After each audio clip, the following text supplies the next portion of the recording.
Probably could have been in love by now if it wasn't for Tony or Terry or Quentin. Nah, I could have been in love by now if it wasn't for me. Wait, what's the definition of insanity? It's listening to the same 90s R&B jams cyclically. And just really embracing myself in every step of my life moving forward. You know what I mean? Just speaking on that survival mode thing again. Like, I'm not in survival mode anymore.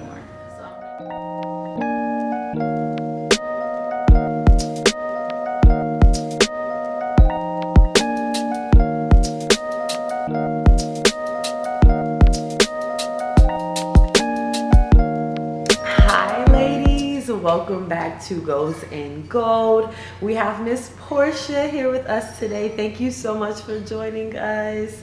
How are you? I know it's pretty gloomy, but how are you today? I'm having a good day. I'm really excited and happy to be here. Yes, me too. I'm always excited. I'm so happy that you were able to make it, even though this weather is playing with us today. So thank you. I didn't come across your page. My cousin Princess sent me your page, so that is how I found you. And I know that you're a written expressionist, so let's talk a little bit about you personally first before we go into your craft. From the suburbs of Chicago. I went to school at SIU in Carbondale. I went to SIU. Hey! I got my degree in English with a minor in political science, so somewhere in the future I plan to study law, practice law. And at this point, I'm really just trying to go full steam with my poetry, trying to get really comfortable in that. And also, sooner, maybe like in the next year or two, I plan to start a nonprofit for kids with incarcerated parents. My dad's incarcerated, so, you know, just trying to My dad reach was back. recently incarcerated, Yeah. so yeah. Yeah, and it's something that I think people may overlook, especially when it's like a situation. My situation, I don't mind being personal, was like a domestic violence situation. So my dad, you know, used to abuse my mother, and he got locked up. And I think a lot of times people, they maybe focus on the parents, and then they don't see the kids and how they're being affected by that. yeah. You know what I mean? And I was affected. I love that. You know, so. But thank God I overcame the things, and I'm overcoming, and I'm learning myself. And so yeah, that's pretty much what I have going right now. So my mother writes. Oh, wow. She wrote a book. I'm just going to do a shameless plug, Beauty for Ashes. I was just going to say, let us know. Brenda D. Taylor.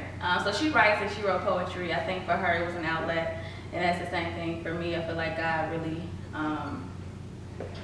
you know, gave me writing to really help me cope, I would say, because the more I put out, the more I write, it helps me to release and get rid of thoughts. You know what I mean? Like, yep. Not to get too like heavy, but when you go through what, you know, my family's been through, it's depressing. And so writing helped me to overcome a lot. And I hope that, you know, people can see that. Oh, I forgot to say, I have a book of poetry. Yes. I'm so excited and very, very, very ready for it to be released. I just got the cover back today, so I'm excited. Yes, I'm excited too. Nightmares and Daydreams is the name of it, and I basically wrote all of it. Well, 85% of it in college.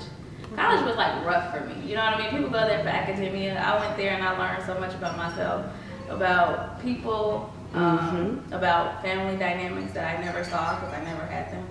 And so I really, you know, like I said, God gave me writing to be able to cope. Like you were saying about addressing the issue, I 100% agree with that. I talk to him all the time about how I don't think mental health is addressed in the Black community, period. Like everything that you said, not 9 times out of 10, I don't want to say it like it's just, you know, like, but we've all experienced some sort of, you know what I mean? Like the self-hate, the self-love, I definitely know what you're saying with that. And then the issues with my father as well, I completely, like, I know what you're saying with that, but no one ever talks about it. No one's like people know it's a thing because they've created all these statistics about it, and, you know, like, all of, who does what and who's more likely to be where, but you're never like sitting and thinking about how it's impacting that child. So I think that's so important, and I love that you're doing that, because that takes like courage, bravery, all of that to, just not put yourself out there like that, because it's not putting yourself out there, but to say like, no, I'm going to rip the Band-Aid off. I'm not going to tiptoe around it. You know what I mean? So I love that. And, like, quite naturally, with my family, people are like, oh, I don't know. You know what I mean? Like, just like scared to even maybe like not read my poetry, but accept the things that are in there. But that's okay for me, because eventually you're gonna have to, you know what I mean? Or if I can't help my family, which I would want to, I would want to help somebody else's. I feel like there's a lot of stuff like in the Black community especially, and I can only speak for the Black community because I'm Black, but like to sweep it under the rug. Yes. It's an elephant in the room. You know what I mean? And my biggest thing is when I have children, I don't want my children to go through what I've been through.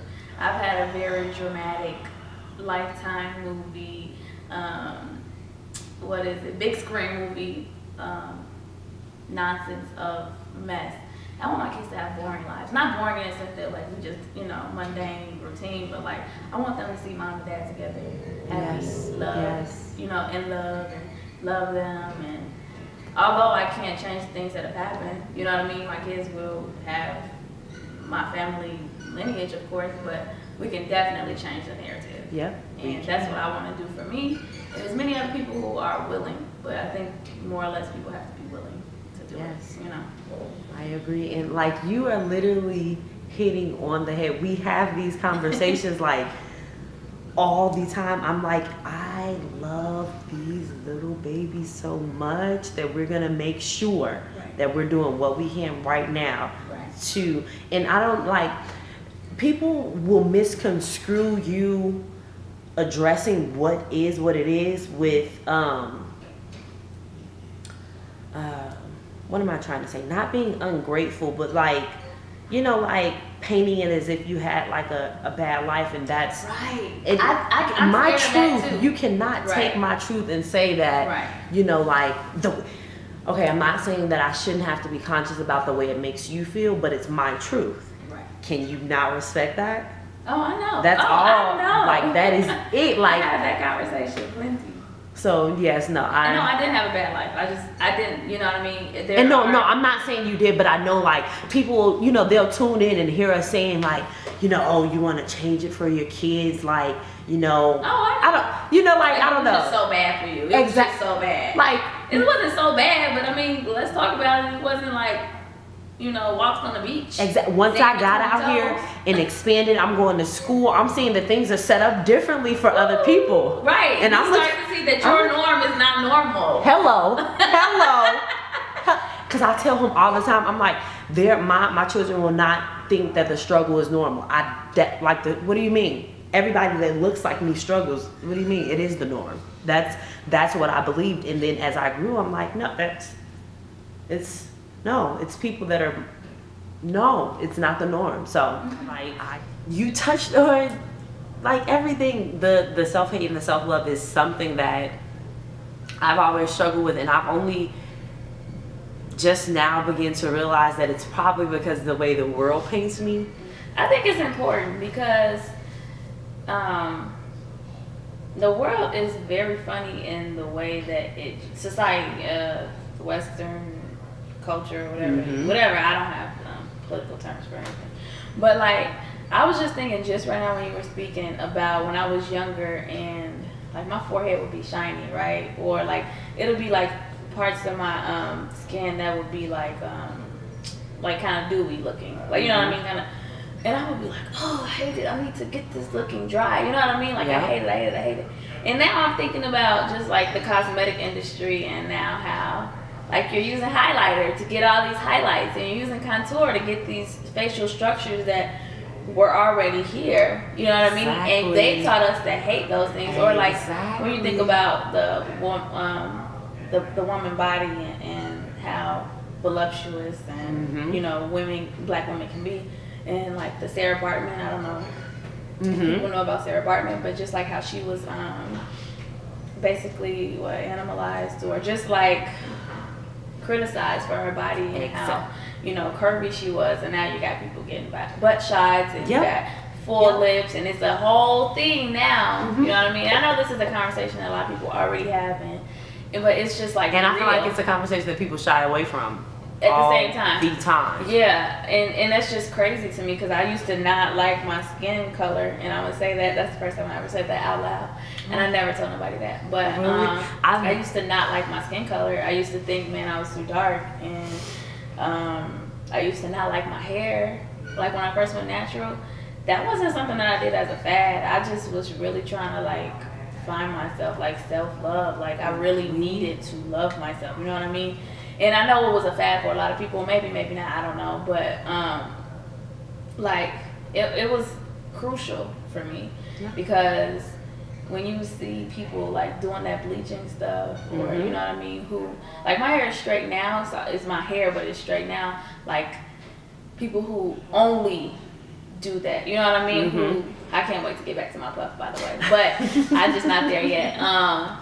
But it's like real, because that's like psychologically, like in your head, you think it's something wrong with you. You know what I mean? And people won't agree to that. No, that's just what I like.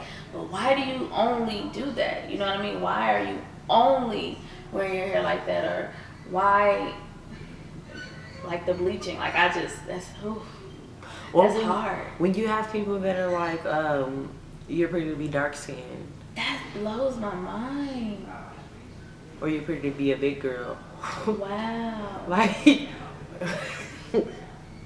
but you know what? I'm gonna tell you this on the flip side. People, like, I just think people need to learn as a whole, like, be it black, white, Puerto Rican, whatever, Haitian, you know, to learn to accept people and be mindful of the things that you say, because I always say this, and it's like people are like, whoa, that's, because I'm very like abrasive when I speak, like if I'm passionate about it, like I don't really care. But people be like, you're so small, you're so small, like, dang, okay, I know I'm small, but like people think it's acceptable to say, oh, you're so small because I'm so small, but like if I was to flip it and be like, exactly, oh, wait, now it's rude. You're so big, you're so tall. Yep. You're so tall, like, then it's like, oh, I'm being rude. No. We need to be mindful of what we're doing here. Exactly. You know, and sometimes you can't help it. Like, I am small and I get it. But it's like, just, you know, because I'm still learning to love myself. Exactly. As myself, and be comfortable with when I go out. If I don't wear heels, then I look like I'm 14. You know what I mean? No, for real, because I get overlooked a lot because I'm very short, and then like I'm not out here with the inches and, you know, all the makeup all the time, and so it's like I look like I'm like probably like 16 at best. Now for real, I went to the liquor store. I was like, how old do I look? The guy was like, you look 15. Ooh, wow. Okay. Great. So I'm not, you know. Nice to know that I'm not getting old anytime soon. Right. Thank you. But yeah, I just think it's like important for people to, I'm not saying like be so sensitive, because that's another thing about society. Like the sensitivity and the things that you can't say, but just be mindful. Like how would that make somebody feel? Think before you speak. A lot of people don't do that. Exactly. Like you just say whatever comes to mind. And what are we, 3? Like, yep. Remind me of the 3-year-olds in my school. Like, are you just talking? You're just so saying whatever, huh? Yep. So yeah. And then trying to figure out how to clean it up after when you should have been considering what you were saying in the first place. And I'm a preventative type of person, so I like to kind of maybe prevent stuff. A lot of people are like solutionary people, if that's even solutionary. Like they like to make a mess and then figure out how to fix it. I don't want to have to fix it. I want to just prevent I'd rather it not happen. Right. Yep. So my old pastor said this analogy. It was like when you get a splinter, it goes in real quick, right? And then when you're trying to take it out, it may hurt a little, you know what I mean? But by the time you actually get it out, it's out and you're good. You know what I mean? So it's like we all got all these splinters we need to take out, and yeah, it hurts to face your truth and face the truth about where you come from. But if you want any type of change, you have to face it. You cannot ignore it. Just speaking on that survival mode thing again, like I'm not in survival mode anymore. So I'm living my life now.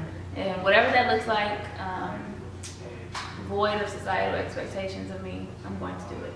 So just expect my book, Nightmares and Daydreams. Very proud of my baby. I don't have any children, so very proud of my baby. It took a lot to get there. Nightmares and Daydreams, my nonprofit. I'm gonna be a lawyer, so y'all look out for me.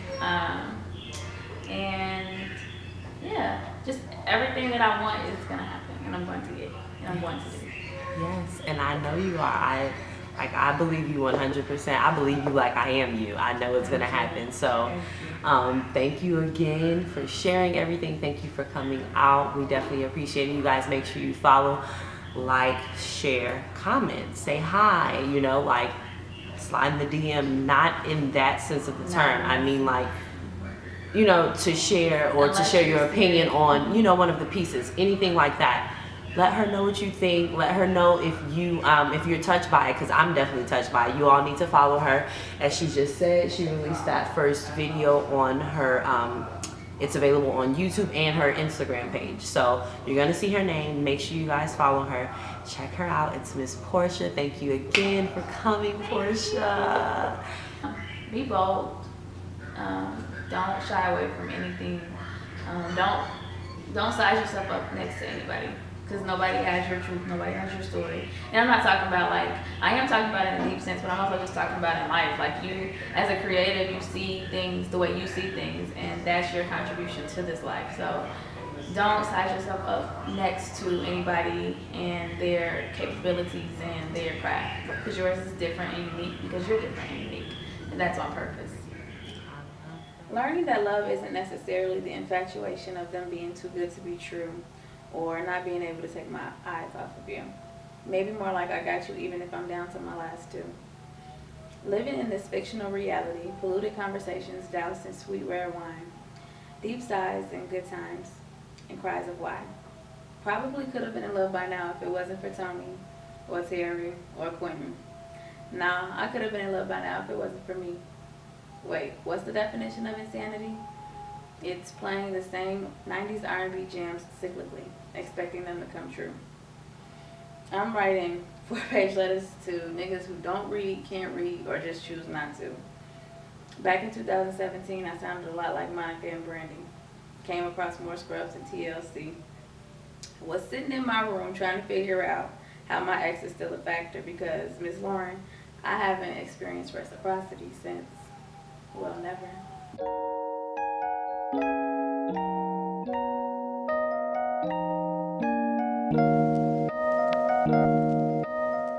That's what art does. You connect with people. Yep. Sometimes people think maybe they want to do something by themselves, and they're not.